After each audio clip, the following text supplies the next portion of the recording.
Good evening, ladies and gentlemen, and welcome to Shenanigans Comedy Theatre presents Clash of the Comics. This is our live online comedy competition coming to you from the beautiful Shenanigans Comedy Theatre in Huntsville, Alabama, and all across the globe because we have comics joining us from everywhere. That's what makes this competition so awesome. Before we get started, I do want to remind you that this is a rated R show. Content will include crude language, adult themes, and drug references. This is intended for mature audiences only, so if that does not fit your sensibilities, please see your way out right now. Please note that the views and opinions expressed in this broadcast do not reflect or represent those of Shenanigans Comedy Theatre. Quick note about Shenanigans, like I said, we are an actual brick and mortar establishment in Huntsville, Alabama. We are also a 501c3 nonprofit. However, due to this lovely virus we've all been combating, we've not been able to have shows, therefore we have not been able to raise money, therefore we're struggling. So, if you have any amount of money, we would gladly appreciate your help and support. That slide there shows you the ways that you can help us out. Those links and information are also in the description of this video. So tonight is a competition. We'll have 6 comics in 2 rounds, and the person who wins gets to move on to our finale round on Tuesday, where they will have a chance to win a $100 cash prize. However, they got to get through tonight, and tonight is 100% determined by you and your vote. So get ready to be judgmental AF, because we need you to be. Hey guys, my name is Kimberly Wilson, as I said. It's fantastic to be here. I'm looking forward to all the amazing comics we have on the lineup tonight, as well as some exciting news to share in just a little bit about Shenanigans. But for now, we're just going to get right to it and go to our first contestant, Brian Evans in Denver, Colorado. That's not him. Let me get the right person on the screen. That would help. There he is. Hey Brian, how's it going? Hey, Kimberly. Try to contain your excitement. Hey. It's okay. Yeah. Standing up all day, getting ready. Oh, that's what stand-ups do, right? Well, Brian, do you have any questions or concerns before we get you started? No questions. All right, sir. Fantastic. Of course. Your 5 minutes start now. All right. Well, the elephant in the room, the quarantine and all the COVID-19, but I don't know, even before this I was into truth and conspiracy theories and such, and I always thought if the economy collapsed, how long I would last, and 3 weeks, it turns out. So I lasted 3 weeks, but I don't know, all the mantra seems to be we all have to stick together, and that's true. We do need to stick together, unless this goes until Black Friday, and then you guys are on your own. Just Papa needs a new TV. But I mean, there's gonna be a cure. They've already started working on something. It was something that was around before, and they're sort of moving forward with it. You guys have heard of it. What's it called? Fascism. See, I'm unemployed like most people, or a lot of people, and I mean, it could be worse. I could be there working right now. So, but that job sucks. But I mean, I did my job, and I tried hard, and I would have fired me. But I don't know. One day I had to drive a van, and I don't know if you guys know, this means stop when you're backing up, and I was backing up, and I thought my boss was like, "Hey, bro, go for it." And then I ran into 2 U-Hauls, so they kept me. The first day I worked there. The first day I showed up, they handed me a drug test. They're like, "We need you to do this." And I'm like, "I'm not going to pass that." Handed it right back to them. But they kept me. I like smoking weed. I live in Colorado, so I don't know if I'm addicted, but I'm never going to find out. So, but it's cool. Get into the weed jokes, but I never really got around to writing them. Just watching Netflix, but I learned something about myself. I learned I'm not 100% sure how to spell marijuana. So.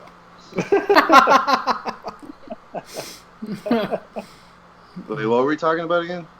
Oh, that's cool. I know not everyone weeds. Most of the comics in Denver here don't smoke weed, but I've been in Denver now for 3 breweries. So. I did quit drinking And I think it's working because I feel terrible. So I was drinking whiskey towards the end just because it's faster, it's less fluid. But somebody told me people that drink whiskey hate themselves, and that sounds about right. So, it's tough to quit drinking, especially nowadays. I don't know, there's just everything reinforces it. Like this Christmas time, I went to a holiday party, and everyone's drinking, so I started drinking, and then I got drunk and threw up all over myself, and then I won the Christmas sweater contest. So, I was like, fuck. Like I said, I live in Denver now, but I had a tough time. I don't know, you guys. Most people are from Brooklyn and Los Angeles, I think. So you guys, the rent here is just crazy. It's tough to find an affordable place, but I found a place. It's in a part of town. It's like a mixed neighborhood still. It's Hispanic and me, as far as I can tell. But, I mean, it's nice. My rent's cheap, but my neighbors, they're real cool. They're different, but they're real cool. They're like, I walk down the street and they're like, "Hey, puta." The little kids, they follow me around and they go picha puta. So I don't know what it means, but I guess I am puta, hear me roar. I'm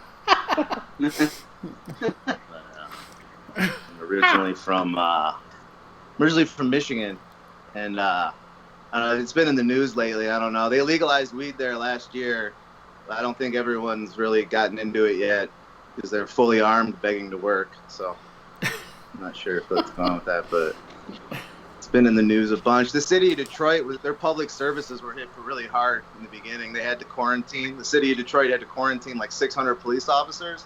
And right, you're probably thinking the same thing I'm thinking. Like, there's 600 police officers in Detroit. Oh man, Motor City's coming back. But I don't know. Michigan's actually, it's mostly known for its nature. It's similar to Colorado. It's known for its nature, So like, you guys know the state bird of Michigan? It's the racist. No, I'm joking. We all know it's Kid Rock. I used to tell Kid Rock jokes. I'll leave on this. But one day I was in Centennial, Colorado at a sports bar on Friday at 2 a.m. doing a set. This lady came up to me. She's like, "What's wrong with Kid Rock?" I'm like, "Well, nothing, I guess, if you're where I'm from." That's the joke from now on. So I screwed that one up. But thank you, Kimberly. That's the second night. I appreciate it. All right. Thank you. Thank you very much. Brian Evans, everybody, from Denver. Now we're going to go to Calgary, Alberta, and check in with Scott Porteous. Hey, Scott, how are you? Swimmingly. How are you? Swimmingly is adequate description. Thank you for asking. All right. If you don't have any questions or anything, are you good to go? Yeah, good as it gets. All right. Well, your 5 minutes start now. Okay. It's weird because, like, even before COVID, I hit hard time. Like, I knew I hit rock bottom the moment I used the money my parents gave me for Christmas to purchase a blowjob. Go on your stocking, or you just have to leave me. But I purchased a beat because I'm a firm believer when receiving gift money, you should buy things you want, not you need. That's why my parents. Addiction, I struggle with adolescence. Like, I've been watching porn since I was 7 years old. Like, not every day, because that would just be parenting. But since I was 7, I was like sexually curious due to all the exposure, right? Like, I mean, I popped my chair with a crocheted blanket. I actually still have it too. It lays neatly on my one night stand where we had our only day. This is why my grandma only gets. But porn has been like involved in my life since then. Like, it's almost 30 years of watching people have sex that aren't me. That's a long time to be exposed to something, right? But I've been trying to quit the stuff, so if I can be a better person and lower the sexual expectations of anyone willing to be my partner. But it's very difficult. It is. You don't understand. I grew up watching porn. It was like Saturday morning cartoons to me, or the Japanese call it hentai. Don't worry. For those who are unfamiliar with hentai or aren't cultured, just imagine naked ninjas in the sexiest parts of an octopus, which is all of them. And before too harshly. Just know he had no idea what I was watching. Like, my dad would have me watching satellite unintended because he figured it would be cheaper than hiring a babysitter. And he was...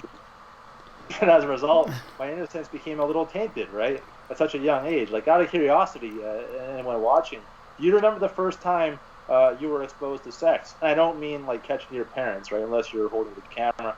Whatever. However you remember. I remember the first time I was exposed to sex. It was video that was in the but there were two really attractive lesbian construction workers, which is such a stereotype because, you know, not all lesbians are attractive. And I knew they were construction workers, wearing like orange vests, yellow hard hats, and steel camel toes. And one was wearing the standard registration strap-on, who I assume was the foreman because she was holding a clipboard, and she was nailing her. This is such a great metaphor. Like, who knew that pork can get so deep? And then my dad walked in, like, not like in the scene. That would just be horrible continuity because it's supposed to be a lesbian scene. My dad walked in the room right when the union showed up, and that's fair because he could be paid for doing overtime. And that's all I can remember, unfortunately. And like, I would say it definitely tainted my innocence. And that's when it all started. Like, I'd like to tell you a better origin story, like I was bitten by a radioactive nympho, and that's why my parents stopped hiring babysitters. But no, just years of wear and mostly tear. But like, it taught me how to manipulate men at an early age, though. Like, even pedophiles would avoid me because I was too easy and they didn't want to catch anything. I tried many times to get off this stuff. Poor choice of words, but you know what I mean. Like I put like a child lock on my browser. Like, I would do anything I could to make it as difficult as possible for me to access such things. Like, I'm not at the level of addict missing rent, bill payments, or work. You know, I like to think I'm more of a responsible addict who has his priorities straight. Almost. Sometimes so like I wouldn't say I rock bottom just yet. I'm more around like rock middle on a slow decline. Like, I'll just reach rock bottom when I sell my body in order to pay for sex. Thank you very much for this platform. Is that you? All right. Scott Porteous, everybody. Thank you, Scott. And now we're going to go to Brooklyn, New York, and John Fox. That's not John. 1 second, guys. There's John. Good. How are you, John? I'm going good. Ready to go. All right. Well, then your 5 minutes start now, sir. All right. So, yeah, before all this, I was actually traveling a little bit to do some stand-up. Back in February, I was out in Ohio, and I was doing a show out in Akron, Ohio. And if you've never been to Akron, it's okay. You don't have to go to Akron. Nobody's gonna judge you for not going. There's nothing out there. Like, Akron, Ohio is only really known for is the birthplace of LeBron James, and even he wanted out of there. So Akron is not that great of a place. Let's be honest about that. So anyway, I was doing a show out there, and after the show, I'm outside smoking a cigarette, and a homeless guy walked up to me and said, "Wow, hey man, you look like you're waiting for something good to happen." I'm like, Jesus Christ, man. It's like apparently I have such a depressing look about myself that a homeless guy can just walk up to me and say, "Hey man, I have no one to go to, but you're bumming me out, man. You got to fix this up." Definitely got to fix that up. Yeah, so I've been playing a lot of video games during the quarantine, and I've been playing. I downloaded every single Kingdom Hearts game to my Xbox, and if you don't know what that is, Kingdom Hearts is that video game where each level is a different Disney movie. And here's the thing: I've been quarantined with my family, and I play video games by myself. So the entire time, my parents just think that I've been watching Disney movies by myself the whole time. So that's how my quarantine's been going. Yeah, and when your parents are old school Brooklyn people from the 70s, and they think their son's watching Disney movies by themselves, that's when they start asking questions. minutes, my dad would walk in. It's like, oh, what movie shit are you watching right now? Oh, you're watching Frozen by yourself, you fucking freeloader. What is wrong with you? This is what I raised you to do. Watch Disney movies by yourself. Yeah, my mom even gives me shit too. She walked in on me playing video games, and she said, at this point in your life, I can only marry you off to a gypsy. And I don't know shit about gypsies, but I'm pretty sure I'm not their type. Like, I'm pretty sure I'm not in the wheelhouse of what gypsies are looking for in a guy. And but what ended up coming out of my mouth was, Mom, I don't remember hiring you to marry me off at all.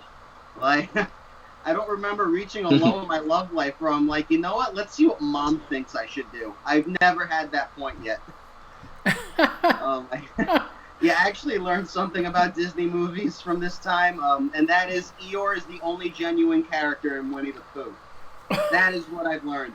Because at least he's willing to admit that life is shit while everyone else is happy all the time. I don't trust anyone who's happy 24/7. I don't trust any one of the rest of the cast of Winnie the Pooh. Yeah, and like they don't even care about his mental health. You know what they're doing? They took a bunch of tree branches, looked at Eeyore, and said, "Hey, we're gonna build you the world's cheapest doghouse." And guess what? It's gonna be different from any other doghouse. It's not gonna be near anyone's house. We're not gonna know where you are, whether you move it or not.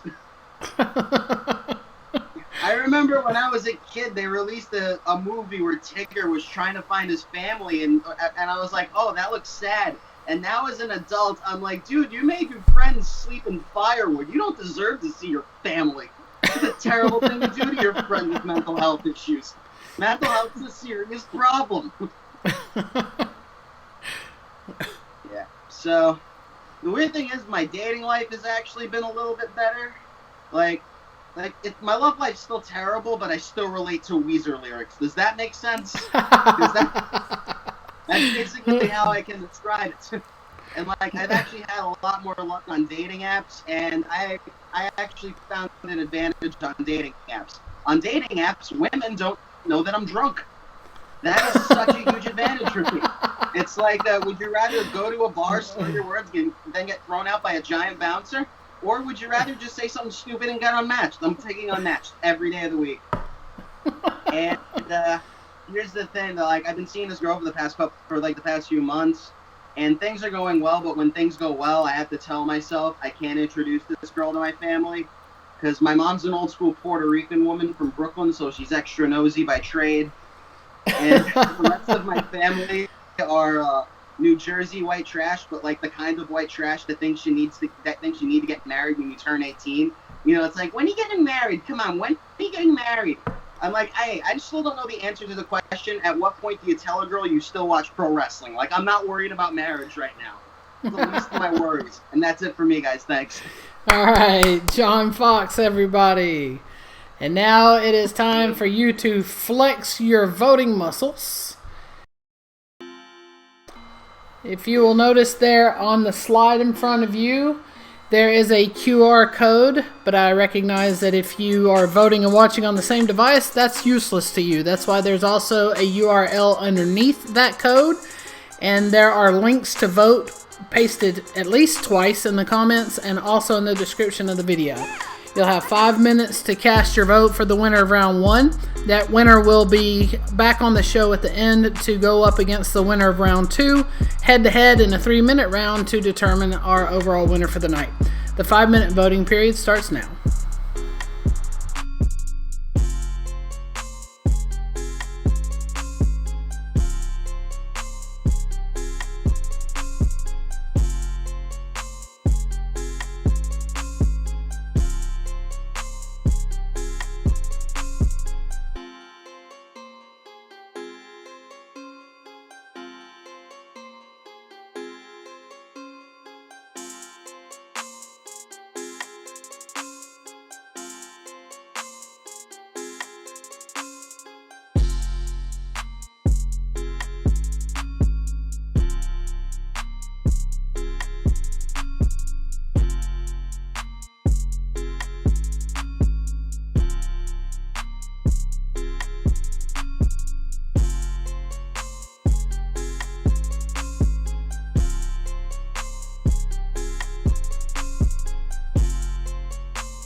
All right, ladies and gentlemen, we are back. We have a round one winner, which I will announce momentarily. But would you look at that slide?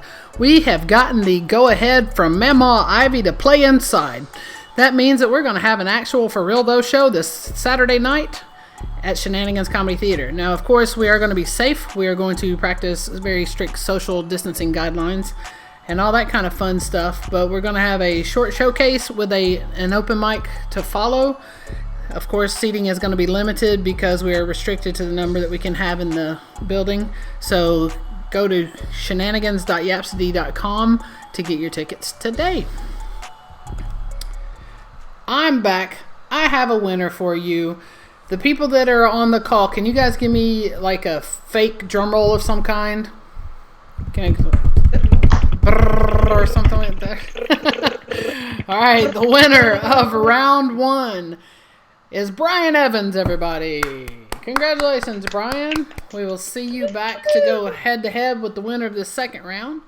Speaking of a second round, let's go ahead and get this shindig started. And we're going to go first to Ethan Feldman. Let me make sure I have the right person. I do. Look, there's Ethan. Hey, Ethan, how's it going? Ethan. Good, how are you? I'm good. Ethan's from Brooklyn. All right, Ethan, you're going to have 5 minutes. Do you have any questions or concerns before we start you? Nope. All right, well, your 5 minutes start now, sir. Hey, guys. So I had a little bit of a weird experience recently. I had to go to the doctors to give them a semen sample, which was really weird. So backstory. My wife and I, we've been trying to have kids, and she was saying that it was my fault. Like, I was the problem. So I went to the doctors to make sure that I'm not, for lack of a better term, shooting blanks. And everything checked out. I can tell you guys are all super worried about me. My semen was fine. So I really got to rub that in my wife's face. I'm actually surprised it was fine because when I was growing up, my brother used to punch me in the balls a lot. But yeah, it was a crazy experience. I went into this doctor's office. They put me in a room with a chair. There was a little coffee table. It had like Hustler magazines all fanned out. I tried to look at one, but I couldn't get the pages apart for some reason. I don't know why. But the craziest thing to me was that in the corner of the room was just like an old tube television with a VCR connected to it, just looping porn. Like, is there someone that comes in and rewinds the tape after every session in there? And I'm just saying, if I was running that place, I would be like, use your phone? Go wild. And honestly, I didn't need any of that porn they gave me to masturbate to, because I don't need porn to masturbate to. As a straight man, the best porn is saved in the cloud, and the cloud is my imagination. I might alienate myself and other straight men here by saying this, but for straight guys, when we masturbate, we just like to think about, I don't know, every girl we've ever met, ever. This is true. Straight guys are disgusting people, man. We have a spank bank that goes back for years. I'm talking years. I still think about my third grade teacher sometimes. I mean, I was homeschooled, but... Hi, Mom. No, I'm just kidding. My mom is not watching. She's not here. She's here. And I was actually explaining this whole phenomenon to my wife, and she was pretty grossed out. But then she got kind of curious. She was like, "Oh, so Ethan, you ever masturbate to me?" And I was like, "No, you're my wife. That's sick. God, maybe if we got divorced, you would go back into the rotation." I don't know if that's messed up. My wife likes that joke. She actually couldn't believe it. She was like, "You really don't think about me?" And I said, "No, if anything, I think about you to help me last longer." Ooh. And if you're offended by that, don't be. My wife hates all of my material except for that joke, so I feel like it's okay to laugh at that. But it actually worked though. Yeah, not only did my wife get pregnant, but she gave birth. Yeah, I am a father now, which is crazy. It's crazy to think. And I'm excited about being a dad because my wife is Chinese, and I am Jewish. Surprise. So I realized our kid is going to be 50% Chinese, 50% Jewish, and 100% the ultimate student. Oh, yeah. Or just cheap and whiny with a really tiny penis. Oh, come on, it's self-deprecating, racist, and anti-Semitic all at the same time. But I'm just kidding, it's a girl. So I had a little bit of a big accomplishment last year. I went to WrestleMania because I'm cool. And I'm a pretty observant person. I saw that the guy that was sitting in front of me was on his phone talking to a girl on Tinder. And he was like, I saw their whole conversation. He was like, hey, what are you up to? She was like, nothing much. I'm out for a friend's birthday. What about you? He goes, I'm at WrestleMania. And then she unmatched him. Yeah, no joke. I actually saw the conversation disappear from his phone. Which is just a rookie mistake, guys. You can't tell a girl you're talking to on Tinder that you're into pro wrestling. God, if I told my wife that I liked pro wrestling when we first started dating, she would have unmatched me. Literally, because that's where we met. We met on Tinder. Yep, this is true. We started dating, got married, had a baby. We had a Tinder baby. I'm going to buy my daughter a shirt that says my parents swiped right. And that's, I think that's all I got for you guys. Thanks so much. I'm going to give it back to Kimberly. All right. Thank you, Ethan Feldman, everybody. And now we're going to go to the other side of the country, to Amy P. in L.A. I think that... Oh, sorry. I got the wrong window. There she is. Let's try that again. Hey, Amy. How are you? Hi. Good. How are you? I'm great. Thank you. Are you good to go? I think so. All right. Well, your 5 minutes start now. Okay. So, who's ready for Christmas? I think that we need to just skip the rest of the year, okay? I'm not religious, and I don't, follow the Bible, but we've got COVID, and we've got murder hornets, and we've got flooding now, so at least 3 of the horsemen are here, okay?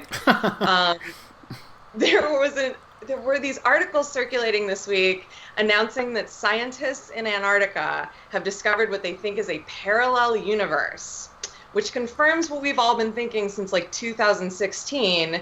The space-time continuum split when Marty McFly took the sports almanac back to 1955 and we're in the alternate reality. So I think scientists need to work on a bridge to back to the real universe before that 4th horseman gets here.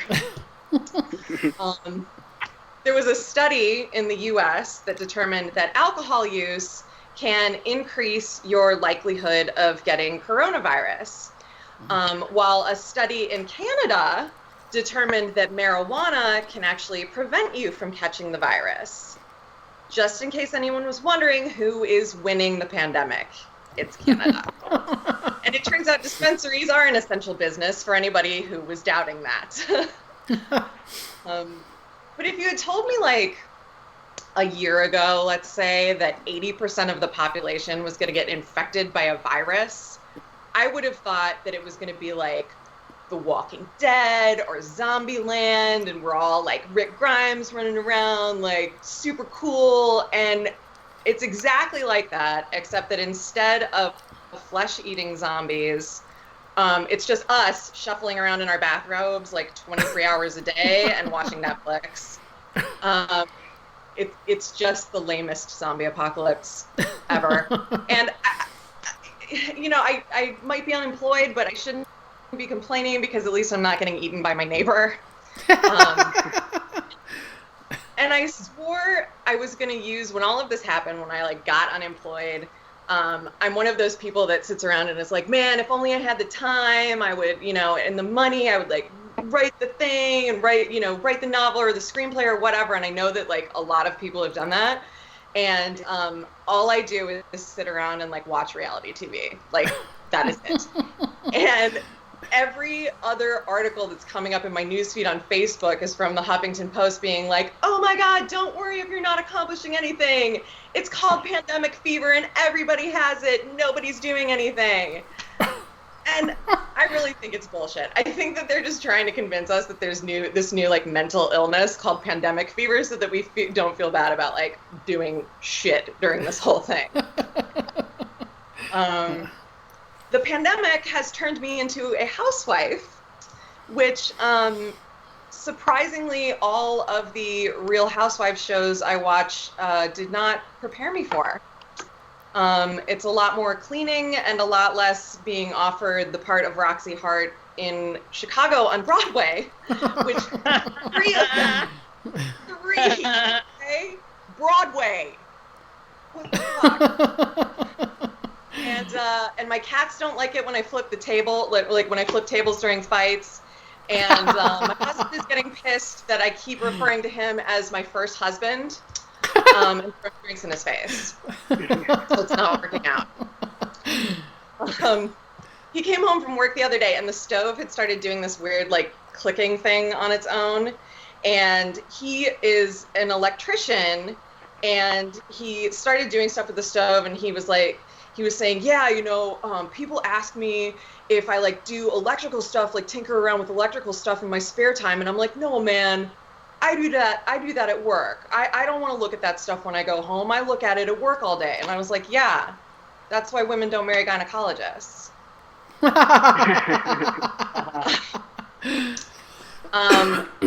love that Elon Musk is threatening to take Tesla production to Texas.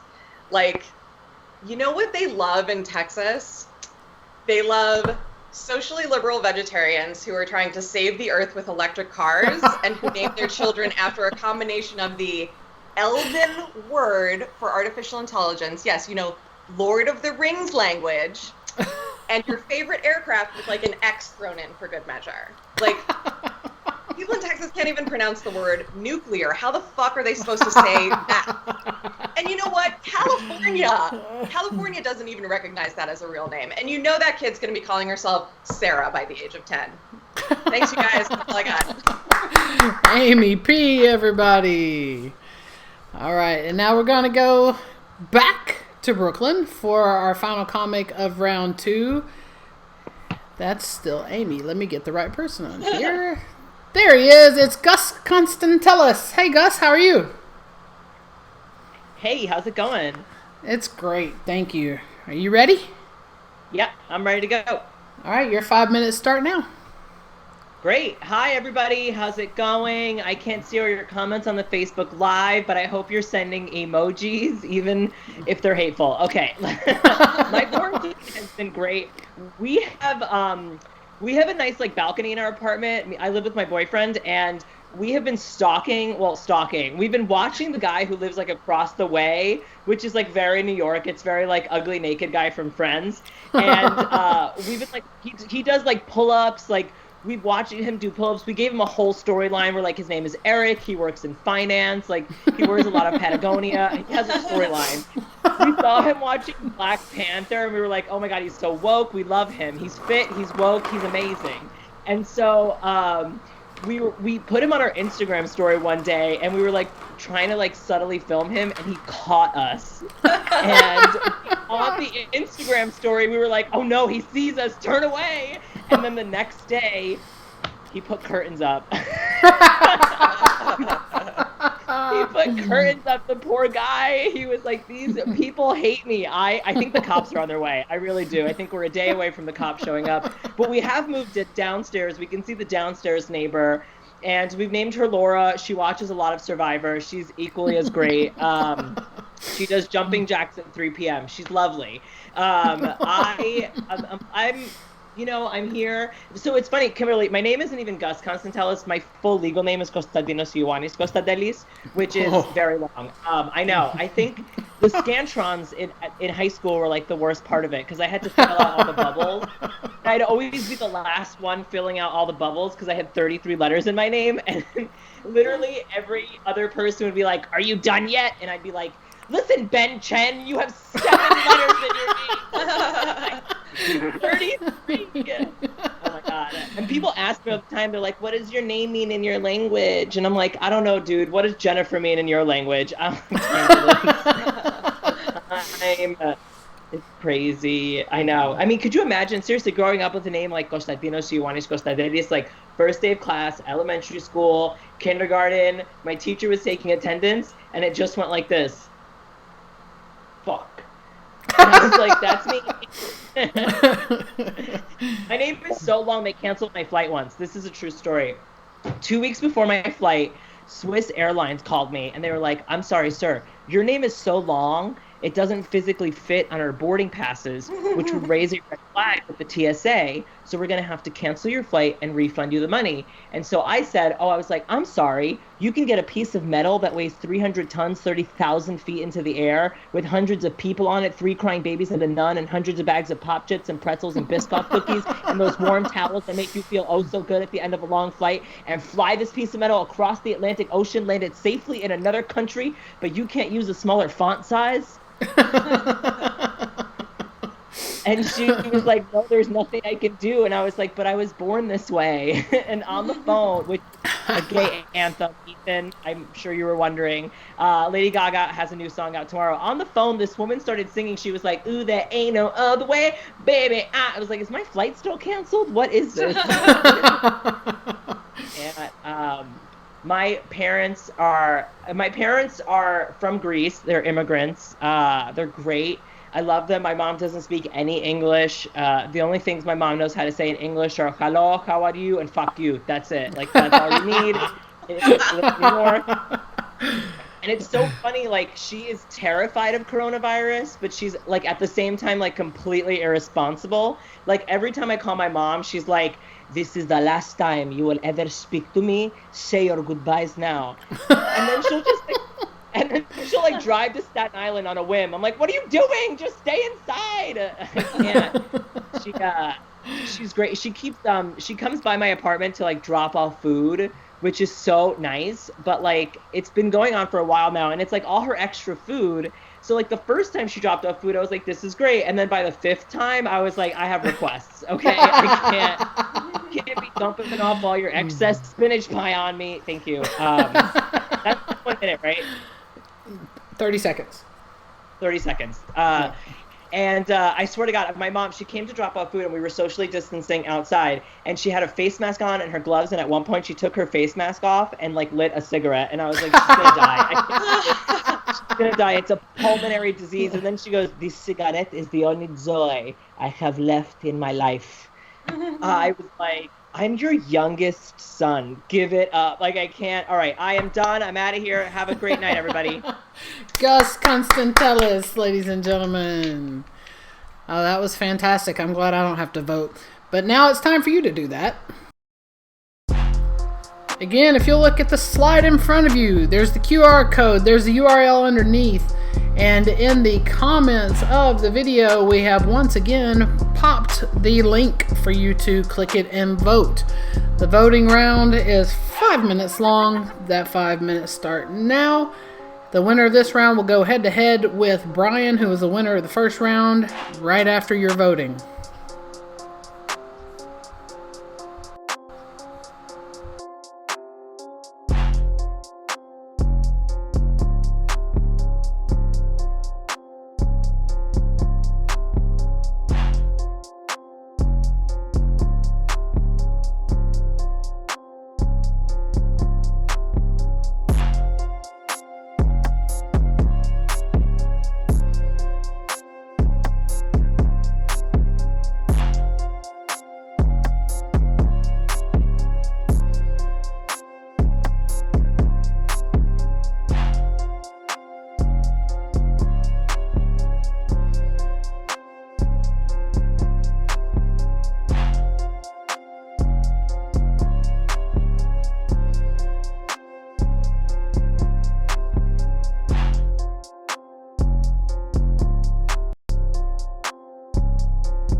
All right, ladies and gentlemen, there's that beautiful slide reminding you that we're going back to having some live shows at Shenanigans this weekend.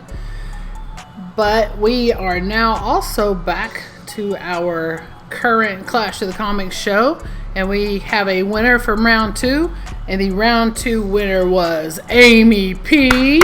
Woo-woo! And I am still Kimberly Wilson. How about that? But what we're going to do is each of these comics are going to go head to head with an additional 3-minute set. They'll we will then have an additional voting round for you to determine which of these two deserves to go on to our finale show on Tuesday to have the chance to win $100. So we're going to go back to the winner of round 1. That is not he. One moment. There he is. And hey, Brian, welcome back. Hey, thanks, guys. All right. So that's all right. You're all good. All right, you have 3 minutes. Are you ready? Yeah, sure. All right, your 3 minutes start now. All right. So we're going into like week 10 of the lockdown quarantine, and it's nice. I'm lucky to have a girlfriend. You know, we just been getting to know each other, and she's into astrology. We found out like our signs are compatible. Like she's a red flag. I'm one of those diamond street signs with the car skidding out of control. So actually, it's changed. She's become a do not enter sign. So, but it's fine. We actually broke up. We got back together during the quarantine. Well, we were trying an open relationship, and but she started hooking up with one of my friends. I walked in and she was giving him a blowjob. Yeah. Ooh. You know what she said to me? She was like, so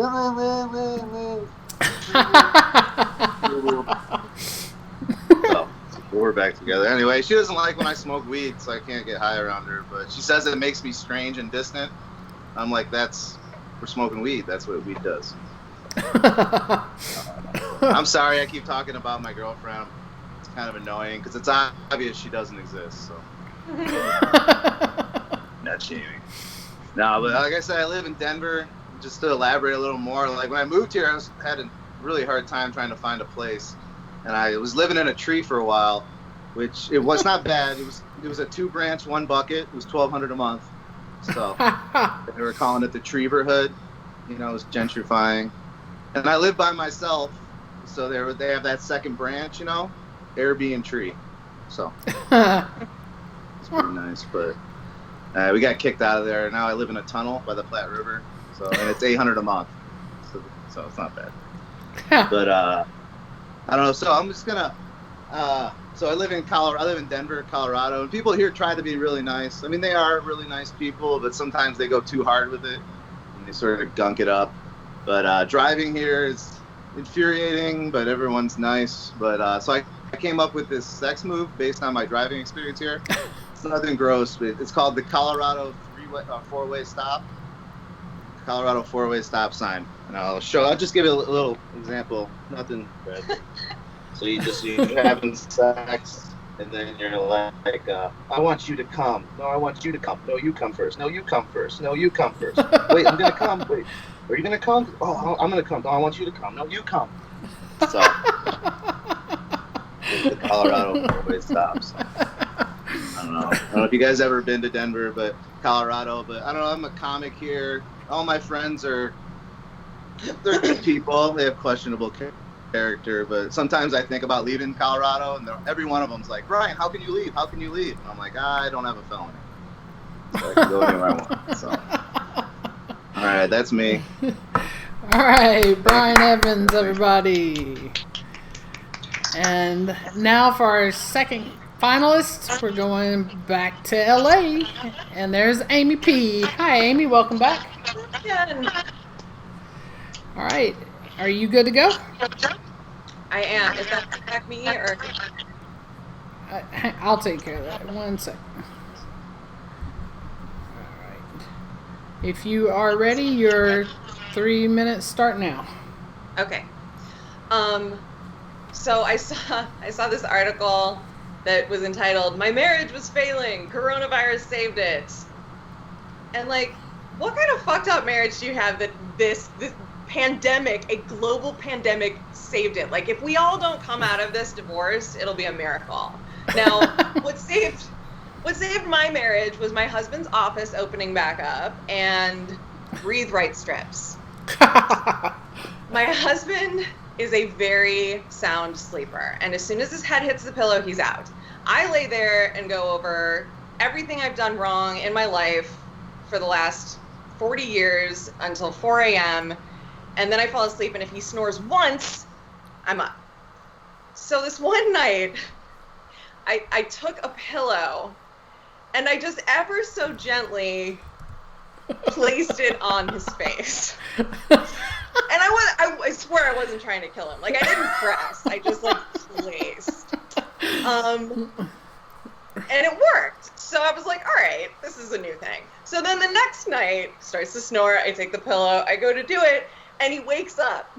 And he sees me hovering over him in the middle of the night with a pillow. And he's like, what are you doing? And I was like, I'm giving you a pillow because I'm going to elevate you because I love you so much. I'm just trying to, I'm trying to help you. It was embarrassing. I swear I'm not trying to kill him. But giving me, not being able to sleep gives me a lot of time to think about things like I don't think I could be a country singer because I think I would have to murder my husband. Like, men's country songs are all about, like, my truck, my dog, my beer. I heard one about an onion once. And women's are like, I shot my husband and buried him in the backyard because he loved his dog and his beer more than me.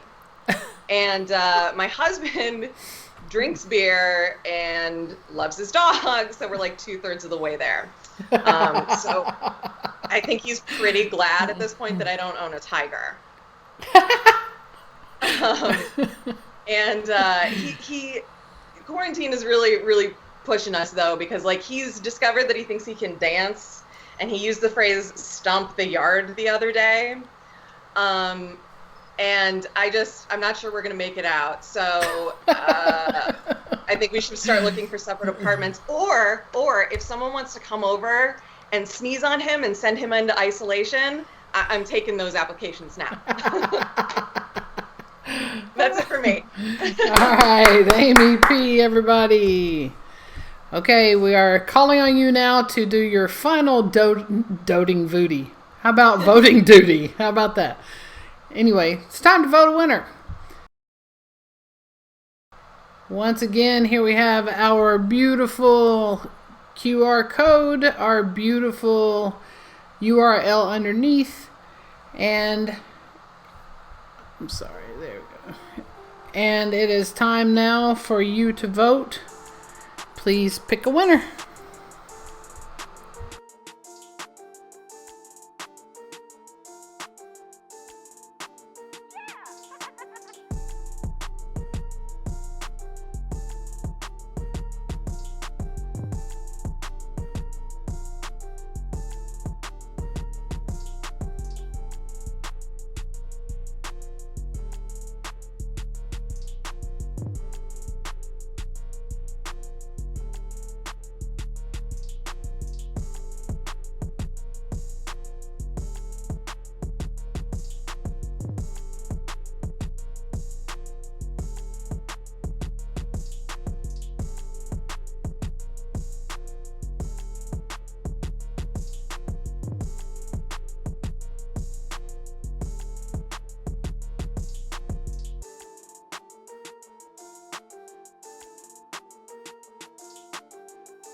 Guys, that's a slide to show you who's going to be on the show Tuesday, plus whoever tonight's winner is going to be, which we will tell you in just a moment.